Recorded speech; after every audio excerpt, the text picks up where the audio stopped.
Welcome to another episode of This Week in Homesteading. I'm just kidding, guys. We're gonna have some fun today. Thank you guys for tuning in last week, and we're gonna have some more fun today. Again, I am Jake. It's good to see you. We are here for the second episode of This Week in Homesteading here on the first week of October 2017.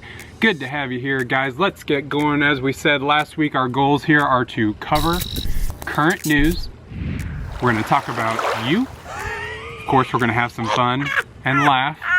And we're hoping to build a community. And so if you see other people here that we mention on our show, feel free to reach out to them through the comments. Find ways to connect with people. We want this to be a big group of people sharing what they're up to, sharing what they're doing on their farm or homestead. And we want people to connect, be able to learn from each other, be able to work through things they need to work through. So please feel free to reach out to people, connect with them. We want this to be a fun community of homesteaders. So of course, I do want to give a shout out to Dan Oman with the Grass-Fed Homestead. Thank you for being a part of our channel last week through the comments. Thank you for giving us a shout out on your channel. Thank you to the new viewers that have stopped by. Hope you enjoy it. Please feel free to reach out to us through the comments, but some of you guys will be talked about in this episode, so thank you for your comments on last week's episode. Let's get going. This week in the news, I found this article on Countryside Daily called 10 Skills for Homesteading Today. I think it was really interesting. I did want to bring it up because we have not achieved many of these at all. I want to see where you guys are on these 10 points. It will also give us some goals to shoot for in the future. Let's get started. Number 1,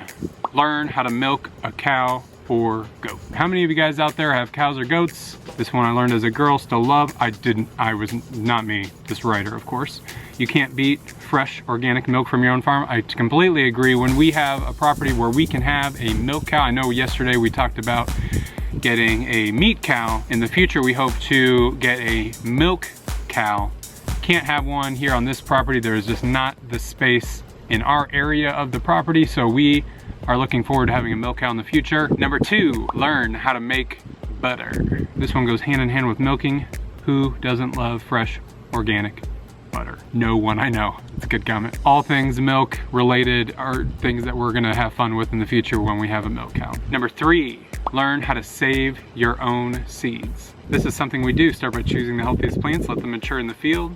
Seeds properly harvested and preserved will keep for years. It's a great point. We are starting to do that this year. This was our first year of having our raised bed garden, so we are going to try to save some seeds ourselves. Number 4, learn how to make organic fermented chicken feed. I know Justin Rhodes has talked about this a lot when he was on his homestead. Something we've always been interested in. It would be awesome to save money, and this person says this has saved me money as the chickens eat less and it boosts their gut health and immune systems. I just learned this skill 2 years ago. Sounds really good. You know what, I was convinced before when Justin did it and just never gave it a shot. This person's comment makes me really interested in looking into it. So I just need to find the ingredients and get to work on it. Number 5, learn how to keep bees and harvest your own honey. Learning about beekeeping and beekeeping supplies is currently on the list of new skills I'm learning. Having these little critters on the farm is of vital importance to us, not only for their preservation, but for the health benefits of their honey, as well to ensure the propagation of our plants. You know what, this is a big goal of ours. I want to say, you know what, based on my comments yesterday with you need to get stuff going, this is something we're gonna go for next year. I'm gonna start this winter by starting to build the beehives, and we'll figure it out. So this is definitely a goal of ours on our homestead. Number 6, learn how to make sourdough bread. Number 7, learn how to use a smoker and other meat preservation methods. I love the taste of meat that has been smoked with hickory. I remember the smell of the smokehouse. It's one of my fondest memories of growing up on the farm. Fantastic flavor, very cool. Number 8, learn food preservation methods. Using a pressure canner or water bath canner to preserve the harvest is considered a basic skill to most homesteaders. This person can breads, they can meat, and preserve food for years to come. We've done a small amount of canning, but Becky did a great job canning some strawberry preserves the other day. Check out that video. Number 9, learn the best way to split wood. Number 10, learn about raising chickens for eggs and for meat. So how many of those 10 methods have you done? We've done 4 here on our homestead. This is our first year saving seeds. We've started doing the food preservation methods with Becky doing the strawberry preserve canning I've split wood at my father-in-law's house. He's got an axe and a lot of wood that I've chopped over there. We have no need for it here outside of campfires. We don't have any wood burning stoves, ovens, anything like that. And we have definitely raised chicken for eggs and for meat. If you haven't seen any of our meat bird videos, go back and check them out. I'll also link our meat bird butchering video up in the corner here. That's it for homesteading in the news today. If you guys have any topics or articles you want us to talk about here on This Week in Homesteading, please send it to our social media links or to my email down in the description. We are on to this week's section of Homestead Happenings. Let's see what you guys are up to this week. We have Amerijam acres. Got 10 acres in Jamaica. Super cool. Took our honeymoon there. Been working on a 2-acre timber forest, planting mahogany, cedar, ebony, and teak, adding lemongrass. He's also putting in orange and lime trees, started mulberry cutting, and he's working on a chicken tractor to start chickens. That's super cool. He's started to ask us here about our chicken tractors, and I'm excited to see how that works out for Amerijam. And that's just a cool name, Amerijam. Diane, she is a retired nurse in Southern California. Small backyard, she has started seedlings in her kitchen window, growing potatoes and sweet potatoes, and she's learning how to compost. She had a failure with her zucchini. I'm glad she shared that because that's gonna tie into the end of our episode. Stay tuned for that. She's gonna try again in the spring with mulch and shade cloth. Good job, Diane. Anita has 3 chickens. That's awesome. 2 are molting and third one's sick, so that's tough. At St. Fiacre's Farm, you are gonna hear a little bit more from them today. This week on their homestead, they are harvesting grapes. They're pressing them for juice to make kombucha and jelly, and they're dehydrating tomatoes for sauce, and they are starting to plant their fall garden. And guys, if you have not heard of St. Fiacre's Farm, they are our business of the week. So what do? I'm glad you asked. St. Fiacre's Farm has a family of 6. They work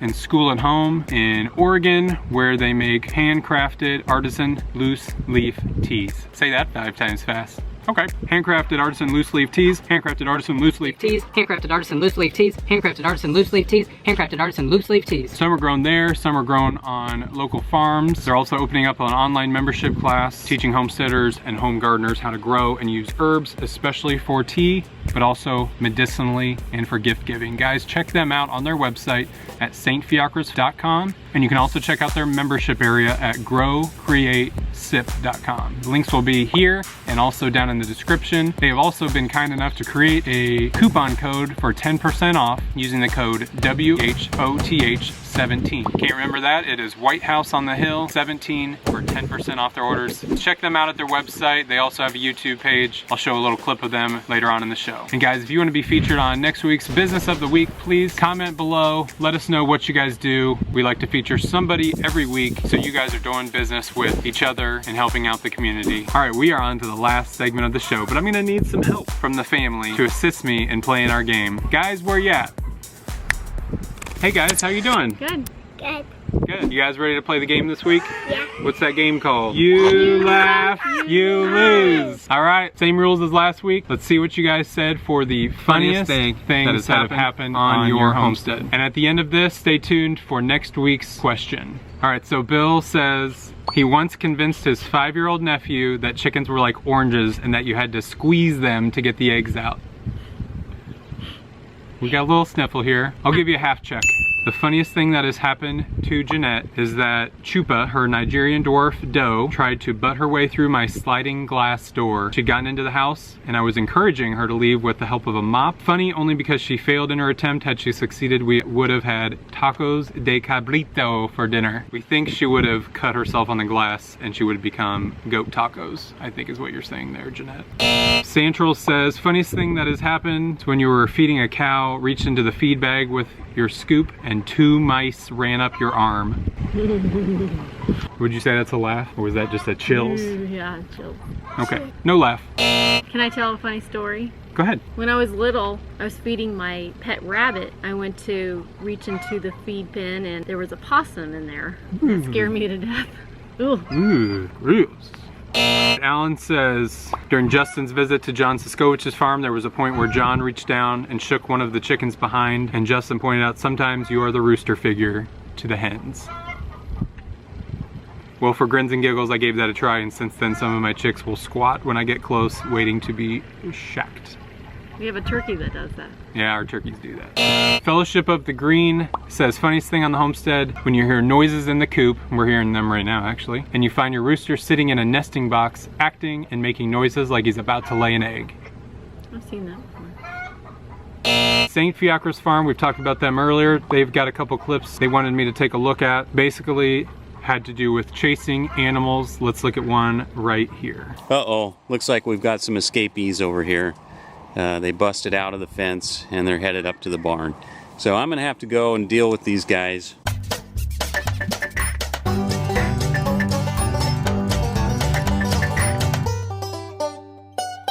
I've had to chase cows. My parents always had cows, so chasing them in back into the fence. That was a good one, but did not get us to laugh. We are down to our final two. It was a toss-up for me between these two, which one I thought would get these guys. Let's start with Christine. She immediately thought of the time she planted an herb that I thought was thyme, but it turned out it was poison ivy. And that might have been terrible if it was really true, but it was just a bad dream. What? What? I don't even have my land yet. I think you got him, Christine. You tricked us. Last thing is Shauna, and she's got quite a story here. I'm gonna read it as fast as I can. Shauna says, Okay, I came home from work and my 2 daughters and my husband are running around the house chasing our new rooster. I say this because we literally just adopted 4 adult Jersey Giant hens and the Jersey Giant rooster like 2 days prior. This just simply was not letting anyone free range until our new additions knew their new home well and got used to my let's go home call. Anyway, I jumped out of the car and asked, why is this rooster out of the run? They all yelled and said, because we accidentally left the door open and all the chickens got out. We got them all back in but the rooster, so we all spent about 20 additional minutes trying to corner this new rooster who does not know us all, familiar with the coop being his new home or the layout of our land. I say, wow. We finally got him back in the coop. Run. It was not very funny or fun at the time. They all free ranged out together just fine, and I have no problem getting them back in the run, but I will forever remember the day someone forgot to latch the door and all the chickens got out. I like your face. What's your face? Oh, I'm just laughing at Jake's face, that's all. I thought it was good, Shauna, but all right, that is the end of episode 2. Thank you guys for joining us this week. If you want to be a part of next week's show, just comment below. Can you point down below? Comment below, do it all at the same time. Oh. If you guys want to be a part of next week's show, just comment below with your homestead happenings. If you have a business you want us to talk about for business of the week, and our question for next week's You Laugh, You Lose is, you wanted to quit when? And I've got some examples for you right here because this can go 2 directions. You can be serious, you can be funny. Of course, for You Laugh, You Lose, we want it to be funny, but you can also let us know hard times that have occurred to you because in homesteading or with anything else, sometimes you're just frustrated. I was kind of showing that in yesterday's video, talking about times I'd been frustrated. An example would be if you built something and it just comes crashing to the ground. And 2 videos came to mind that were not funny, but were good examples of you wanted to quit when. One is from Big Pond Farm. You might remember these guys from early on in the Great American Farm Tour. He had a good video talking about his recently failed Kickstarter campaign, and I thought it was a powerful message. Even though this guy is always so positive, I was glad to see him talk about his disappointments. The other video that came to mind was Grass-Fed Homestead's video from last year after they slaughtered the sheep for the first time. I was on the edge of my seat waiting to hear what Dan had to say, to hear his reaction to the catastrophic sheep slaughter. I forgot how powerful this video was, guys. Check it out. I'm gonna link it down here and up here. Let me hear it from you guys. You wanted to quit when? So thank you guys for joining us this week. Episode 2 is in the books. Make sure you guys comment below. Homestead happenings, business of the week, You Laugh, You Lose question, you wanted to quit when? See ya!